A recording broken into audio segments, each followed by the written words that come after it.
Hey, thanks, Sid. Thank you, everyone, for joining. I see that we've got about 15 One Animation people in the channel, so thanks for joining and seeing what we're making for you guys.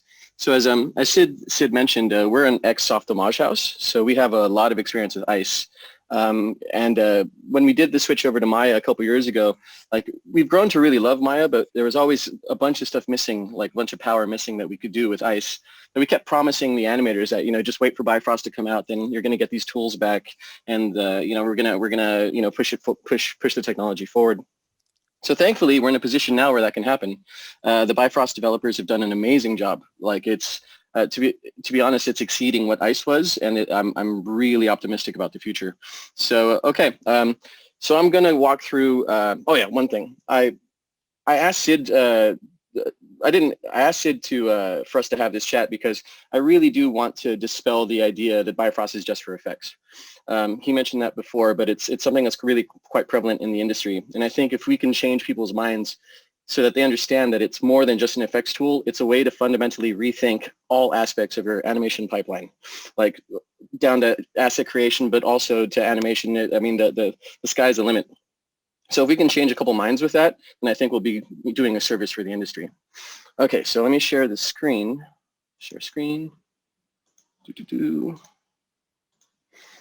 Okay, so I'm just going to show you one very useful tool that you can make with 30 nodes, and then Jason's going to show you a bunch of cool tools that he's prepared for the future of our company. Okay, so this tool, what you see here, is a character's animation taken from an animation library. Character's walking forward in the Z direction, and as you can see, it's walking through the floor. It's completely, mindless. It's not adapting to anything. So for an animator would actually have to take this and then animate the position of the feet, animate the position of the hip, and it would actually be a lot of extra work. The cool thing is Bifrost can do this for us. So Bifrost has something called Raycast Nodes. Here you can see the Bifrost floor detection working. So with Raycast Nodes, we can detect where the floor is, we can adapt the character to the floor, and we can even rotate its feet so it doesn't intersect the floor, and the feet will adjust to it. And the beauty of this is it's really about 30 nodes, and it saves a ton of time on the animator side. And it's not hard to pull off. So I'm going to quickly walk you through the functionality. So what you're seeing here is you're seeing a locator, which is supposed to be the control, and then the blue rectangular object is the foot. The basic functionality is while the control is above the ground, the foot follows the control perfectly. So it doesn't care about floor detect. But once the control goes under the ground, it follows the control, but also conforms to the floor surface. So this is done, as I mentioned, with just a Raycast node and a little bit of linear algebra, and I'll show you right now. Okay, one thing that I do want to mention is if you want to ever get this to work on a character, like say a biped, you'd want to have one of these compounds on each IK foot that calculates both translation and rotation, and then one on the hip, like the body control, like right at the hip of the character. But that one should only calculate translation. So as you can see here on this floor detect compound, I do have a little toggle here that says build rotation, and that will just decide whether that just tells it whether you want to build a rotation or not. Take a look at the inputs. They're pretty simple. It's just the controller matrix, and it's just the floor mesh. And in about a second, I'll jump into the actual compound and show you how simple it is. So there's a video, so just give it a second. There we go. Okay. So this, I'm going to pause right here. This green backdrop that you see up there, that's actually the heart of the whole thing. You'll notice it says build Raycast accelerator and sample Raycast accelerator. If all you learned was that, that's basically the tool. The rest is just wrapped around it. So Raycast is I mean, for those of you that aren't super technical, it shoots a ray in a direction that you define, and it'll return if it hit an object which you define. So I'm right here. I'm detecting whether the ray hit our floor geo or not. So and under the sample Raycast accelerator, if it hit the floor geo, it'll return the position where it hit that floor geo. So that way I know exactly where the floor is and where the feet need to snap to. So let's step through. So yeah, it's just the Raycast accelerator doing what I mentioned. I split up the entire matrix to SRTs so I can just deal with the translation, as you can see right there. And then we'll just wait a little bit more. Okay, down here, in this other backdrop here, where it says sample raycast hit position, all I'm doing is sampling where it hit. So it's going to return the translation of where it hit the floor geo. That's all it does.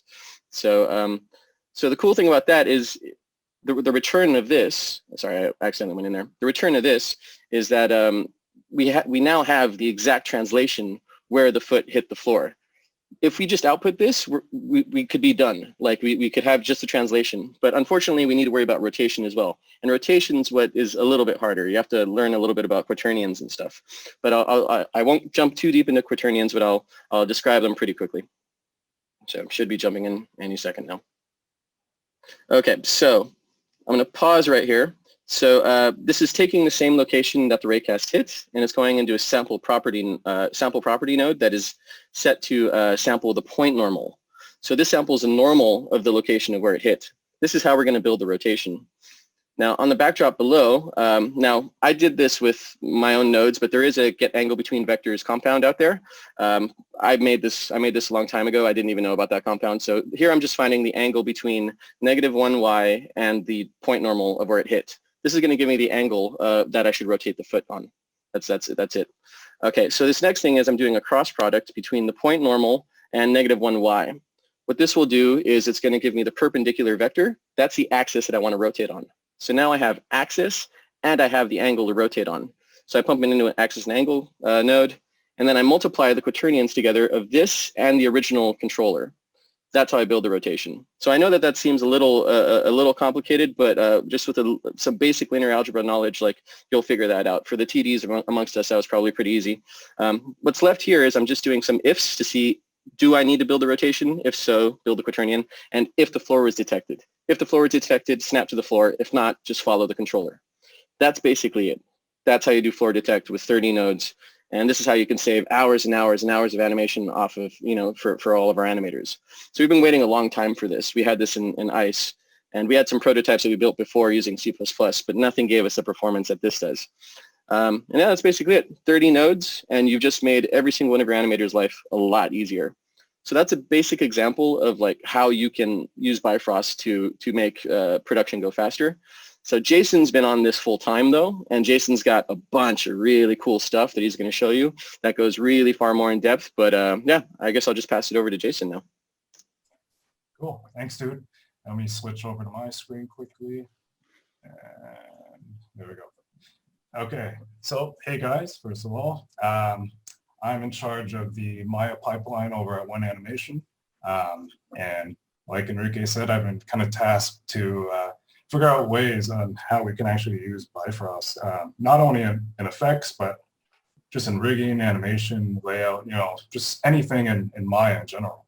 So I won't be going too in depth about how it technically works, but I will show you the top level graph so you get somewhat of an idea of what's there.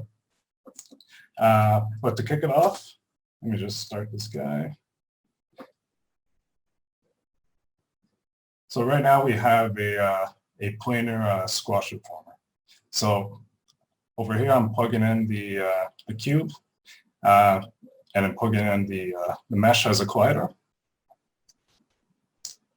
And this is able to actually go down and squash this cube. And keep in mind, since this is procedural, you could plug in any kind of mesh you want, right?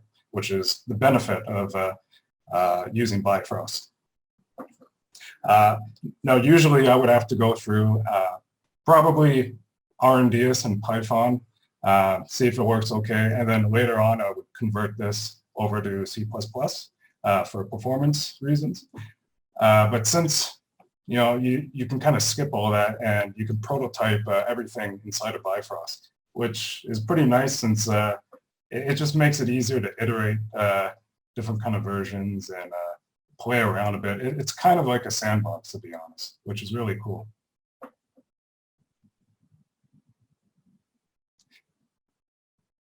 So over here, we're just showing that, it also doesn't have to be a plane as well. So it could work with any kind of deformation.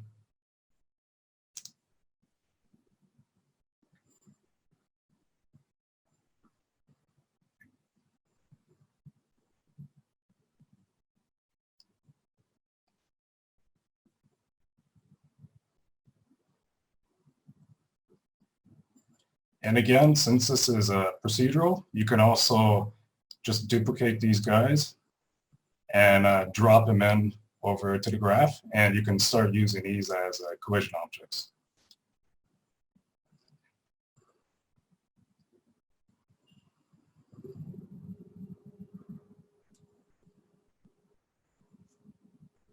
And with that, you can just go ahead and it's able to collide against the mesh right now, which is pretty cool since you can, it could be on a per scene basis of using whatever you want. It doesn't have to be hard-coded in any way. It just depends on how you actually make your node, if it's compatible or not. With that, you can see what the settings to push it out and what it was before and how it handles all the different collisions. So that's just a quick example of that can handle deformations. And here's a more practical example where I'm also squashing, but I'm using it against all the wheels. And a slightly different thing I'm doing with this one is that since the mesh on the wheels are actually, the topology is not that great, I also have a kind of like a, I guess, a proxy object underneath each wheel. So not only is it squashing against the wheel itself is pretty much like a wrap deformer that's being used against it.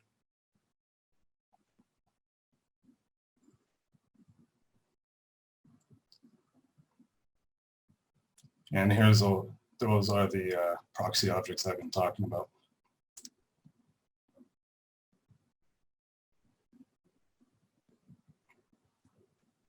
And there's a few extra stuff I also did to this car. So it's not only squashing, it also has dynamics for the body, so real-time dynamics.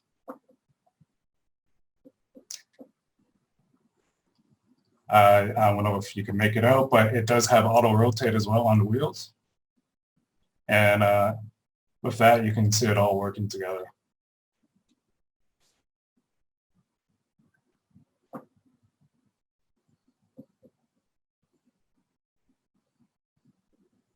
So I do have some limits that I try to put into the dynamics. So you try to minimize intersections as much as possible. You can mix a little bit of like classical rigging, build in Bifrost, and actually use Maya's traditional framework as well.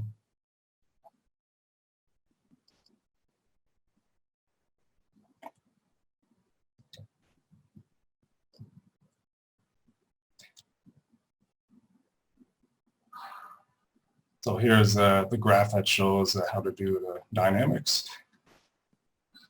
In fact, I'm using a single particle to do these dynamics right now. So it's just a simple steering behavior that's pointing to the middle of the body, and I'm just using the deltas of the target to where the particle is to control the dynamics.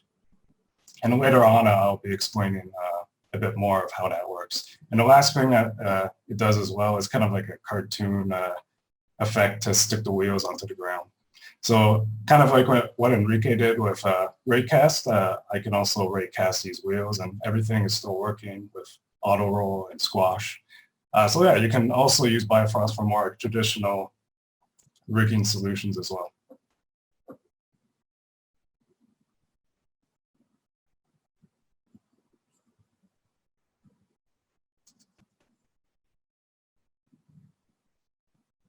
Cool. So let me pause it here for a second. What I'm showing here is a website called Open Processing. And this is kind of like a sandbox for me where you can build different scripts with JavaScript. Sometimes I use it for more like generative art, but I also use it for more R&D purposes as well. So that particle that I just showed is actually something that I did over here first. And then later on, I converted that over to Bifrost. So if you want, you can play around with this in the browser, the link is over here. And it's just a simple ball that follows along with the cursor of the mouse. And since it's all open source, if you click on the tag up here, you can check out the code and see exactly how it works. And inside of Bifrost, it's pretty true to how it is as well. So another thing that I wanted to try to do is a Verlet integration. So this is something I did first over here at Open Processing. I'm not using any libraries or anything like that. So I wanted to see if this is something I can try to replicate over in Maya. And since it's a sim, there's different settings that you can play around with as well. And of course, you can always check out the code and learn exactly how it works. So here's a strand I have. And just like the sketch and open processing, I'm able to get some simple dynamics on there. And since it's procedural, you can use different settings, change the layout, change the point count, which is pretty cool. So now I'm able to have the same kind of effect, and everything is working real time in the viewport. So I have a collision object with that as well.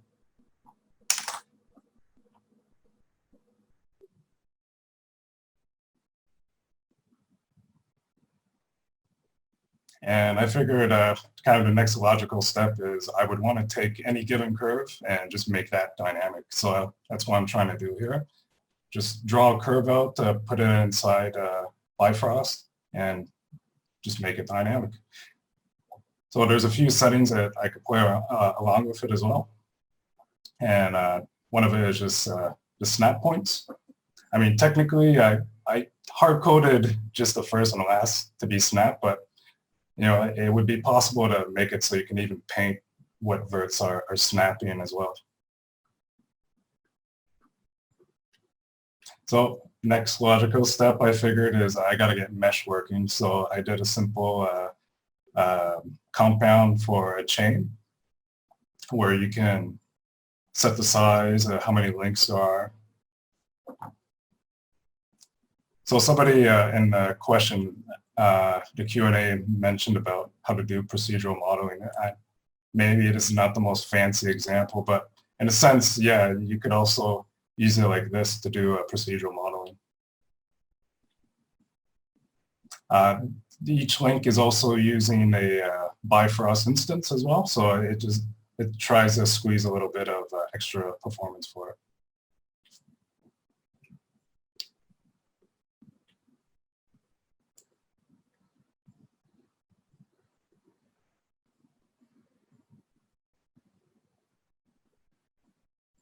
And I figured I need to actually get some kind of practical example working for this. So I have a simple catapult rigged up. Not so obvious here, but the rope is actually, it's pretty much acting like a curve deform right now. It's being done all in Bifrost. So I had this mesh before, but the nodes inside, it's calculating the deformation itself. So you can take any given mesh and act it like a curve deform.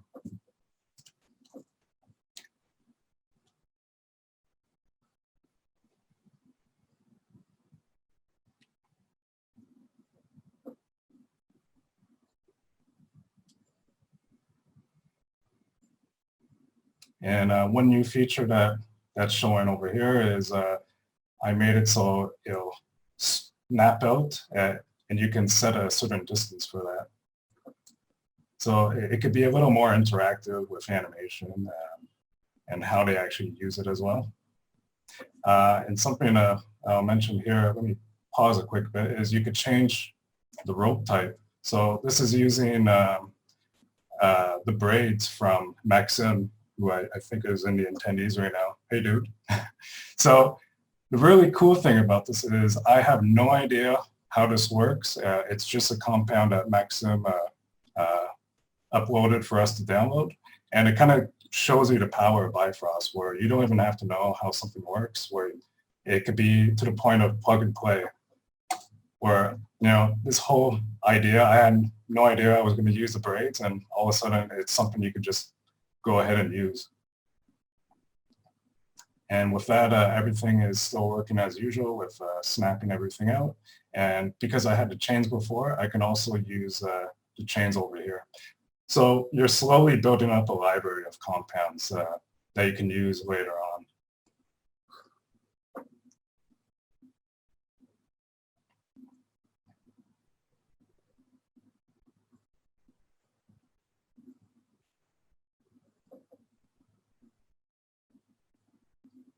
And another example on open processing is particles are used as a steering behavior for seeking text.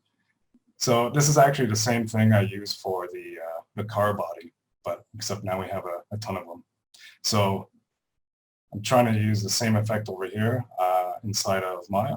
And of course, since it's open source, you're welcome to always come over and read the source code itself. And with that, the cool thing is that you can get everything kind of working in real time. And I know this is more of a kind of effects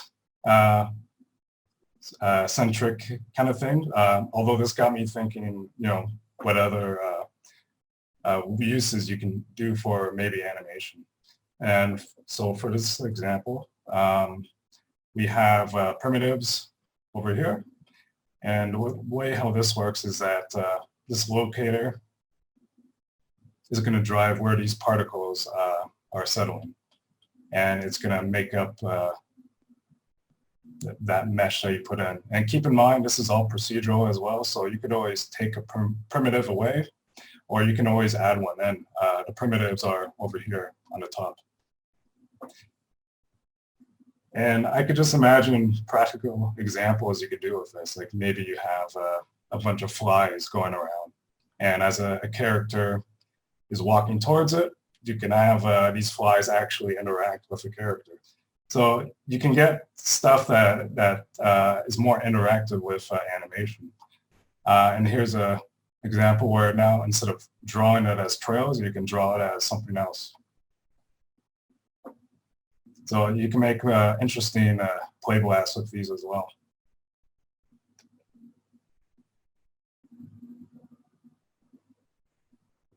So yeah, that's generally what we've been up to, what we've been exploring. So I hope it inspires you guys to take a closer look and not only think of it as effects, but also you know, rigging tools or anything else other in your pipeline.